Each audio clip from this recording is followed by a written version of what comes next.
Sunday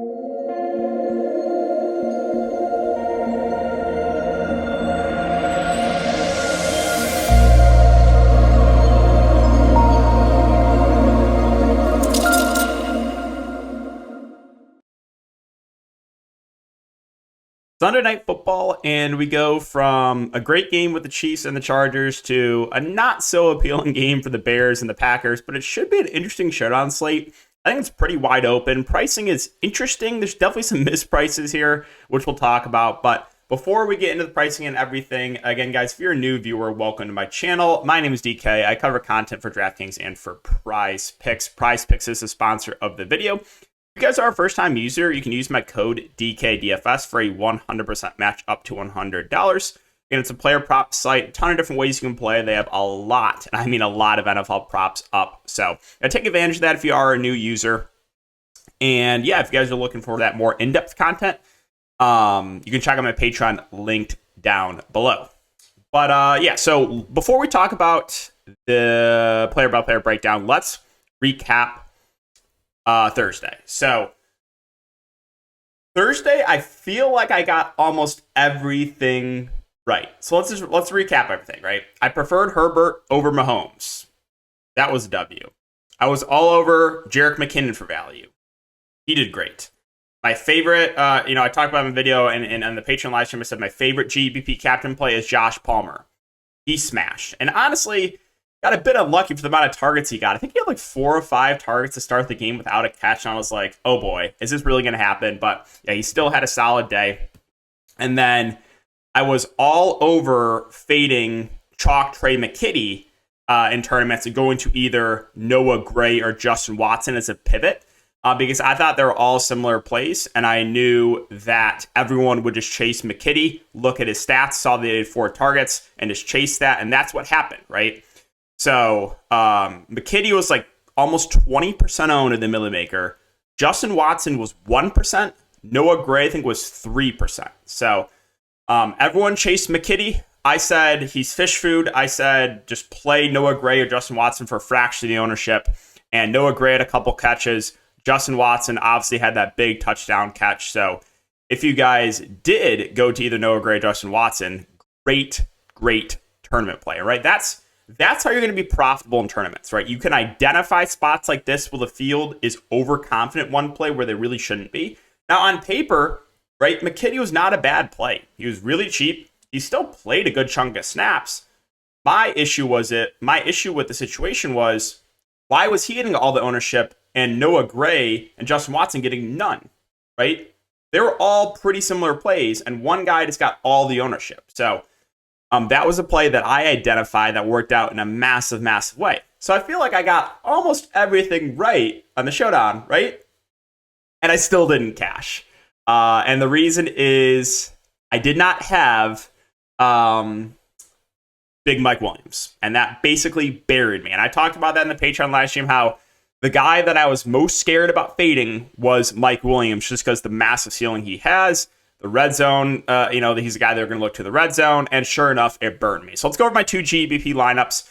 First one was with Josh Palmer and the captain, played both quarterbacks. Travis Kelce and Juju were both disappointing.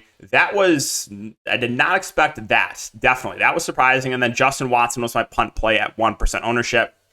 So, feel a little bit tilted with this lineup because like Kelce and Juju, the guys that let me down, right? I nail a 1% Watson. I nailed Josh Palmer and the captain, so, right? It's a little bit frustrating, I'm not going to lie. And this is my other GBP lineup with Jerick McKinnon and the captain. Both quarterbacks, Kelce, Eckler, Josh Kelly's a punt play, which is fine. But, like I said, no Mike Williams in either of those lineups.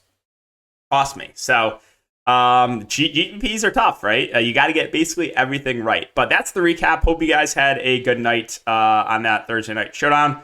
And, again, let's talk about this one. So, the Vegas odds right now, it's a 41.5 over under, and the Packers are currently 10-point favorites playing at home. We'll start off with the road Bears. At the top, we have Justin Fields at 10.2K. Now, I don't care what happened in the last game, right? That game was a monsoon in Chicago. I don't put any emphasis into stats at all. Just throwing it out there, I do not care.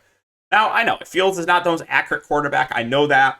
But what I do care about, obviously, is this, right? 11 rushing attempts. So in a game that Chicago should be playing from behind, they're 10-point dogs. You're going to have, a lot of Justin Fields scrambling opportunities. Should be good game script. Again, that rushing floor makes him look like a really good play. Good play in both formats. I like him quite a bit here. I don't care about that stat line whatsoever. Again, the game against San Francisco, I don't care about any of the stat lines in that game. I like Justin Fields in both formats. I think he's a good play. Now, Dave Montgomery at 9K, kind of just fine with it. He did have 17 carries. He didn't do a ton with it. Now, the one downside here is it doesn't look like he's going to be a true bell cow anymore. He saw 38 of the 58 snaps, which is still good. That's still good for a starting running back. But you did see Khalil Herbert play 17. You saw Tristan Ebner play a couple snaps. So Montgomery's not going to be the bell cow back, but he's still going to be very much involved in this offense. And will be involved in the passing game too. So I think he's a fine option there at 9K. Darnell Mooney at 7.8K is going to be their number one wide receiver. Like I said, I'm not worried about last game, one catch, don't care. Should be good game script. He's their number one wide receiver. I think he's a pretty good play at a sub 8K price point. And if you take a look at the wide receiver snaps, he did play a majority of the game. He played 52 of the 58 snaps. So yeah, I think Mooney, good play. Like him at 7.8. Going down a bit more. So you have St. Brown at 5.8K. So he played the second most amount of snaps at 44 snaps out of 58. You're getting him at a bit of a discount over Mooney. However, I probably would just rather pay up a bit more for Mooney. I think the ceiling's a lot higher. But if you wanted to settle for St. Brown in the mid-range, I don't think it's the worst idea. I'm kind of just like indifferent on him. Feels a little pricey, but he's fine. Khalil Herbert at 5.2 also feels a little bit pricey. Now, again, he did see 17 snaps, right? So he is their clear running back 2. He is a decent pass catcher as well. Did have one catch and one target. So I think he's, again, just another fair play. Byron Pringle is 5K. I would probably stay away from that. He only played 10 snaps. So Dante Pettis actually outsnapped Byron Pringle. So unless we hear from beat writers that that's going to change, I have a really hard time going there. And then, yeah, Dante Pettis, kind of the surprise. He caught the one touchdown, but he played the third most amount of snaps. And that was something we weren't really expecting. He played 23 of the 58 snaps. Again, Moody and St. Brown played the most. But they didn't run a lot of through wide receiver sets. Obviously, you can see only 23 at the 58, but that was the third most at wide receiver. So still feels a bit pricey, right? If he's only played about a third of the game. So the other wide receivers for the Bears, kind of tough to prioritize. Cairo Santos is at 4K. I think is fine. I think I'd rather go to the Packers kicker, just a little bit more confident in their offense. But that doesn't make Santos out of play. Santos will also be a lot lower owned. The Bears defense, I mean, this is projected to be a lower scoring game, right? 41.5 over under. They're not completely out of play. It always comes down to ownership for defense. If the Bears defense is going to be very, very low owned, you can look to them in tournaments. But we see in situations like this where it's a low total, like we'll talk about the Packers defense. It feels like always the defense goes way over owned in the showdown slate, right? Because the Broncos were almost 40% owned in the Millie Maker. That is awful ownership. A defense should never, ever be that popular. I don't care if I'm playing quarterback. The defense should not be 40% owned. So, yeah, defense will come down to ownership. We'll talk about the Packers, who we'll see the ownership will come in on them. But yeah, Bears, just more of a dart throw in tournaments. And then I think a pretty mispriced play here is Cole Kmet. Like I said, I put no emphasis into that last game. 0. I don't care that he didn't have a catch. Doesn't matter to me. He played 48 of the 58 snaps.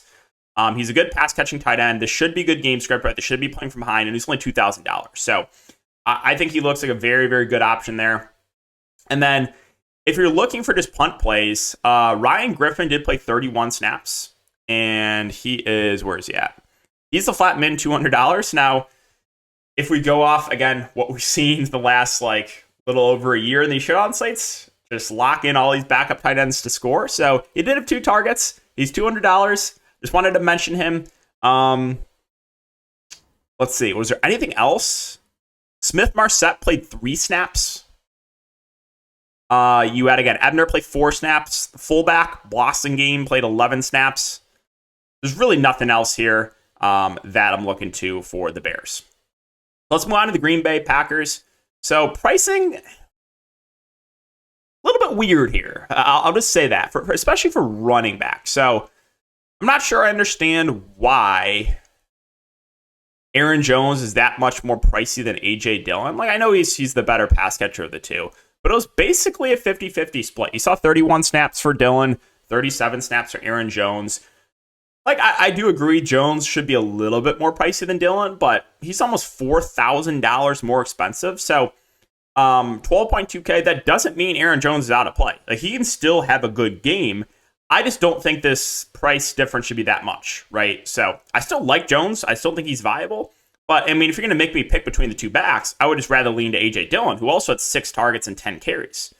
So both Packers backs are firmly in play. If you think this is going to be a Packers onslaught, you could play them both. If you think the Packers just destroy the Bears, yeah, you can play both running backs here. But I think if you're going to make me pick, it's going to be A.J. Dillon. Now, if we're talking tournaments, right, and we're thinking about ownership, A.J. Dillon, in my opinion, will be a lot more popular than Jones for this discount. So Jones probably comes in at lower ownership because of the price point, which, again, makes him viable for GPPs. And then Aaron Rodgers is at 10-6. Obviously, that game against the Vikings was not great, but this is a game that the Packers are decent-sized favorites. I think he's a fine option. The wide receivers are the question mark here for the Packers, right? They don't have a ton of talent, so that is a little bit concerning, but it is still Aaron Rodgers. He can go off any single game, so definitely viable there at the top. Wide receiver. So this is where things get really tricky. Allen Lazard is 9-4. Now, he's been practicing the last couple of days. He missed last game with an ankle injury. I expect him to play. But, like, he should be their wide receiver 1. But, like, are they going to pepper him with targets like they did, like, Devontae Adams? I don't think so. So, like, the price point in Lazard feels a little much, right? But, man, he should be their wide receiver 1. It's just a question of, like, is he really just going to be, like, their go-to guy? I don't see Lazard just being the guy that they just pepper with targets, right? So that's our price point, a little bit much. And we talked about Dillon. I think he's the much better play over Aaron Jones, factoring in price. Then you have Sammy Watkins at 7-2. And, like, behind Lazard, we don't really know what's going to happen here. I really don't. So it was basically 4 guys that played a majority of the game. And they all played relatively similar snaps. So you had Randall Cobb playing out of the slot. He played 37 snaps. We'll talk about him. The backup slot receiver, Winfrey, only played 9. So I think, like, Cobb's role doesn't change a ton. Like, he's still going to be their slot wide receiver. But the other wide receivers are where it gets riskier, right? Because you had Dobbs play 35 snaps. Watson played 40 snaps. Sammy Watkins played 41 snaps. So what's going to happen now to the snaps for Dobbs, Watson, and Watkins with Lazard mostly coming back? Well, they're obviously going to go down, but who's going to get the biggest downgrade, right? If you take a look at the depth chart, they do have the 2 rookies as number 4 and 5. So you would think that those guys get the most affected by Lazard coming back. But even, like, factoring that in, like, Watkins at 7-2, not a great price point, right? I think he could lose some snaps too. I think he's pretty much dust at this point of his career, to be honest. So, like, not a great price for Sammy Watkins either. At tight end, also, Robert Tonyan does feel a bit pricey. Now, he played 22 snaps of the 61. That's not great, but he did play a 19 passing plays. So I think he is pretty clearly still their tight end 1, their best pass catcher, but only playing about a third of the game in a game they're playing from behind. I don't love that. So, yeah, he had 5 targets, but again, the snap counts are a bit concerning for him. And then you have Romeo Dobbs, Cobb, and Watson. In my opinion, the safest of the bunch is Cobb, right? Because he's their slot wide receiver. The backup slot wide receiver is Winfrey. So, like, I don't think he gets affected too much, to be honest, with Lazard coming back. I think it's, again, Watkins, Watson, and Dobbs that really take that hit. And you have Dobbs at 5'6", Watson at 4'6". I mean, Dobbs had 4 catches and 5 targets. Watson dropped that, like, 75-yard touchdown. Watson's technically ahead of Dobbs and was the higher draft pick. So I guess if I had to lean between the 2 rookies, I would slightly prefer Watson for the discount. But yeah, wide receiver for Green Bay is, like, it's kind of gross. The Packers D. All right, so this is what I want to talk about. What is the ownership going to be in the Packers D? Because obviously they're a solid play on paper. If you take a look at the Vegas odds, They are, again, 10-point favorites with a low total. The Bears are not expected to score a ton of points. But this is pretty similar to the Broncos-Seahawks game on Monday night, and the Broncos D got 40% ownership in the Millie Maker. So, not factoring in ownership, I think the Packers' defense are a solid play. But if they get to close to 40% ownership in the Millie Maker, I want absolutely none of them. Okay? So it really comes down to ownership with the defense for me. Going to kicker, Mason Crosby. I think I prefer him to Bears kicker, just a little more confident with the Packers offense. Now, there are some punt plays because the Packers ran 4 tight ends. So, again, the backup tight ends in the showdown slates. Here we go. So, DeGuara had 2 catches and 2 targets, and he played 15 snaps. He ran a route on 11 of those. So, Tunyon played 22 snaps. DeGuara wasn't too far behind. He played 15. And again, ran a route on 11 of those. So, I think he's viable as a punt play. Again, Winfrey did play behind Cobb, only played 9 snaps. It's really just a dart throw, right? I don't think he plays much. He might not even play at all. We'll see. And then there's even a couple other guys that are viable. Tyler Davis, 3rd-string tight end or 4th-string tight end, whatever. He had 1 catch on 1 target. He played 15 snaps. He played on 8 passing plays. So, like, yeah, he's a viable punt play. You can even look to the veteran who's absolute dust in Mercedes Lewis. He played 23 snaps. Now, he only ran a route on 6 of those, so he's more in there for blocking, but 4 tight ends played for the Packers. They're all viable on this slate. That is it. I don't think there's anything else I wanted to mention. Again, the Packers only had 2 active running backs on the depth chart, unless they call someone up. Kylan Hill's injured, so just expect it to be a lot of Jones and Dillon. So it's a weird one, right? It's a weird showdown slate because a lot of guys are mispriced. Like a lot of these Packers wide receivers are overpriced. A lot of even the Bears wide receivers are overpriced.